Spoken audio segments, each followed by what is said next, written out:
Hello students, मैं BP Singh आज आपके लिए डिफरेंशियल ज्योमेट्री का नेक्स्ट लेक्चर लेके आया हूं और इसमें मैं आज आपको ये छोटा सा लेक्चर होगा। पहले बताऊंगा डायरेक्शन कोफिशिएंट, फिर इन दोनों के बीच में एंगल क्या होता है वो भी बताऊंगा। तो सबसे पहले छोटा सा टॉपिक है डायरेक्शन कोफिशिएंट। जैसे आपने डायरेक्शन कोसाइन पढ़े थे, ऐसे ही यहाँ डायरेक्शन कोफिशिएंट है। किसी टेंजेंट प्लेन पर हम यूनिट वेक्टर लेंगे p और फिर उसका हम और उसे किसी दो वेक्टर के साथ लीनियर कॉम्बिनेशन बनाएंगे, जैसे r1 और r2। और लीनियर कॉम्बिनेशन बनेगा तब उसके साथ कुछ कांस्टेंट होंगे L और M। तो यहां वो जो कांस्टेंट हैं L और M डायरेक्शन कोफिशिएंट कहलाएंगे। जैसे मैं एक लाइन थ्योरी की लिख रहा हूं, छोटा सा टॉपिक है direction coefficient.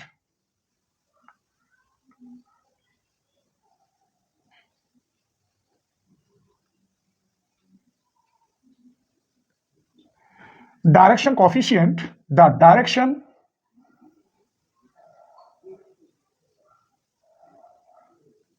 in the tangent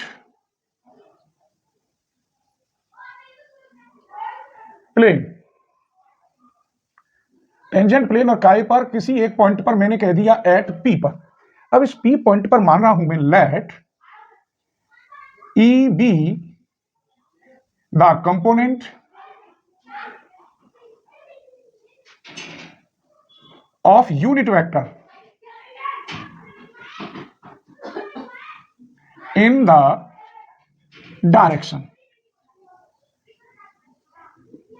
तब ये जो यूनिट वेक्टर माना है ई कैप, ये दो वेक्टर होंगे r1 और r2, उनके साथ लीनियर कॉम्बिनेशन बनाएगा l r1 plus m r2, where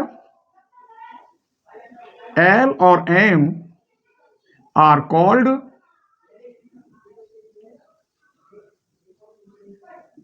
direction coefficient. इसका दोनों ओर में अगर मोड़ लेता हूं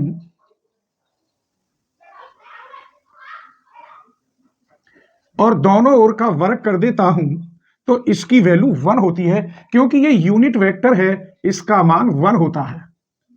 तो इसे आप खोलिए, एल आर वन का square L square plus M square R two का स्क्वायर, ये r2 है, गलत लिख दिया, प्लस 2lm r1 और r2।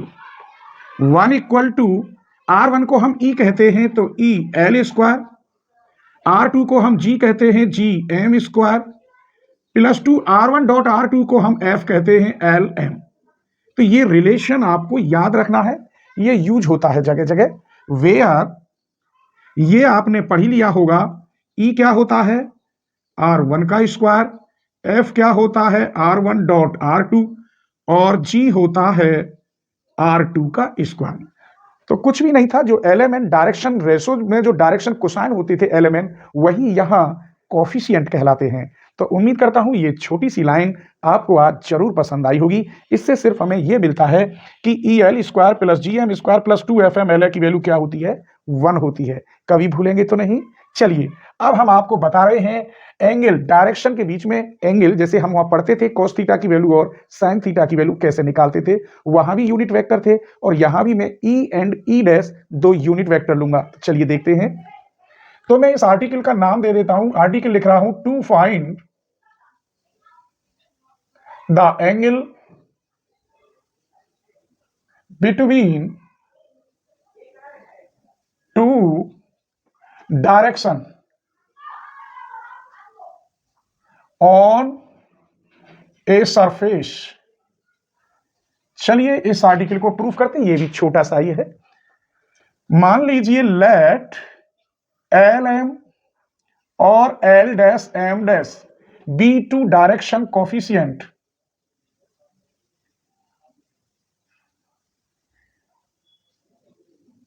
Direction coefficient at a point P, कोई P पॉइंट मान लिया जो कहां पर रखा है, on the surface,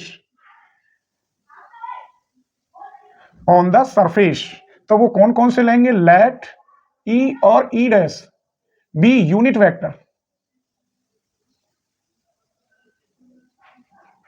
unit vector in that direction,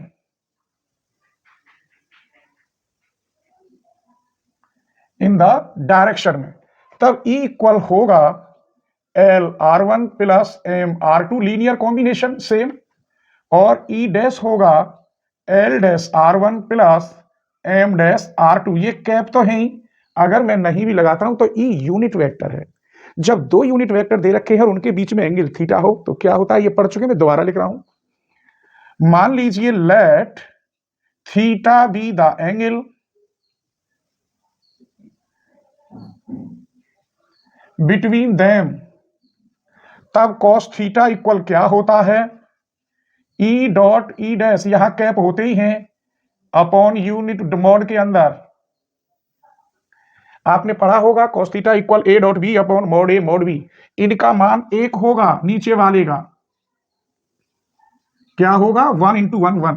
ई की वैल्यू क्या हुई, ई की वैल्यू लगाइए, ऊपर से हो गई, यही लिखे देता हूं, इसका मान 1 क्योंकि नीचे आएगा नहीं। फिर ई की वैल्यू है L R one plus M R two, और यहां L dash R one plus M dash R two, इसका मान 1 और इसका मान 1 दिखाई दे रहा हो तो यहां लिखे देता हूं cos theta equal A dot B upon mod A mod B, और ये यूनिट वेक्टर है तो नीचे वाले का मान 1 हो गया मॉड के अंदर।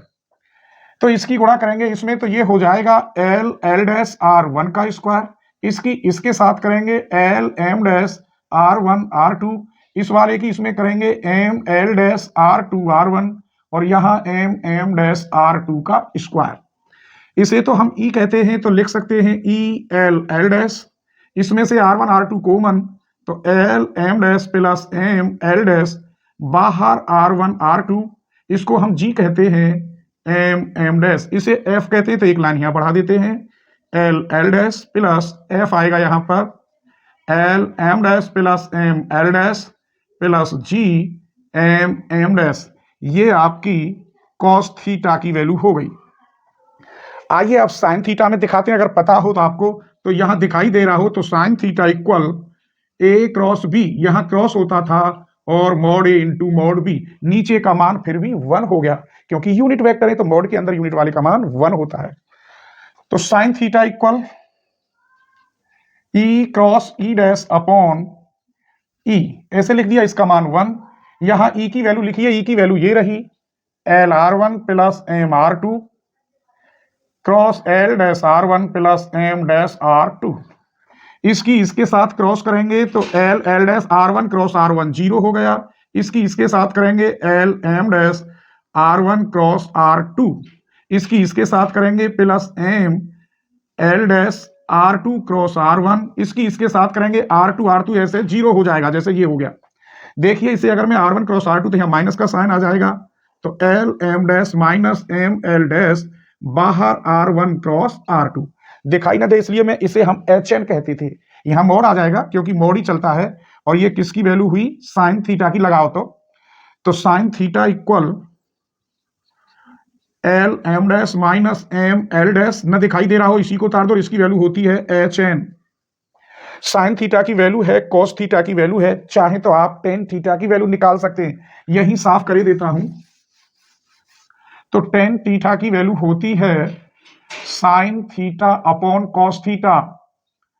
साइन थीटा की वैल्यू ये रही L M dash minus M L dash, बाहर केवल एच, आप कहेंगे एन क्या हो गया, एन यूनिट वेक्टर है, इसकी वैल्यू 1 होती है, आप चाहे तो यहां लिख सकते हैं, एन नहीं हटा सकते। कॉस थीटा का मान, कॉस थीटा की वैल्यू ये रही E L L dash plus F L M dash plus M L dash plus G M M dash. तो इसे छोटा सा टॉपिक मैंने दिया था, अभी मेरी तबीयत सही नहीं है, डायरेक्शन कोफिशिएंट आपको बता दिए, कुछ नहीं था वो एलएमएन, वहां डायरेक्शन कोसाइन होते थे, यहाँ डायरेक्शन कोफिशिएंट है, और कोई वेक्टर दे रखा हो R1 R2 तो उसके साथ लीनियर कॉम्बिनेशन बनाते हैं, उसी चीज को मैंने यहां लिख दिया था, इन दोनों में आपको रख दिया, यही इसके छोटे छोटे डेरिवेशन है। ये वीडियो आपको कैसी लगी प्लीज कमेंट करके आप जरूर बताना, ठीक है।